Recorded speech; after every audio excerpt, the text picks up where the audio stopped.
In today's video, I am going to teach you how to download PDF in Telegram, whether you are on a computer or using your phone.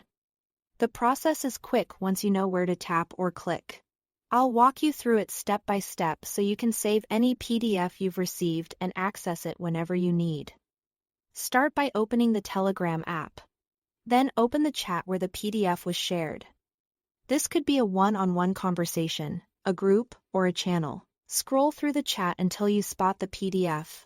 In Telegram, documents are clearly marked and PDFs typically show a file thumbnail and the .pdf extension, which makes them easy to recognize. If you are on a computer Windows, Mac, or the web version, move your mouse over the PDF in the chat and right-click it.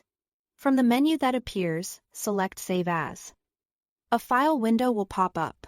Choose the folder where you want to keep the file, like your Downloads or Documents folder.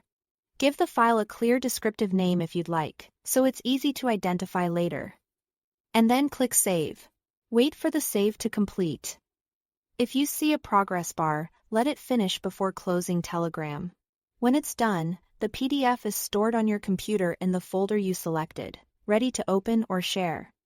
On mobile, the steps are just as simple. Tap the PDF in the chat to download it to your device.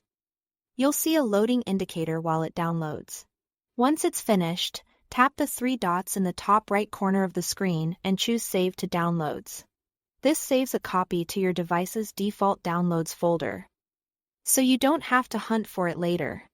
If your device asks for permission to save files, allow it so Telegram can complete the process.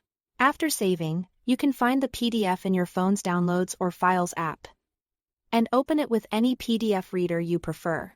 A couple of quick tips as you work. Naming the file something meaningful, like adding a date or topic, makes it easier to search for later, especially if you handle a lot of documents. Also, make sure the download has completed before you try to open or move the file, particularly on slower connections, and that's it. Thanks for watching.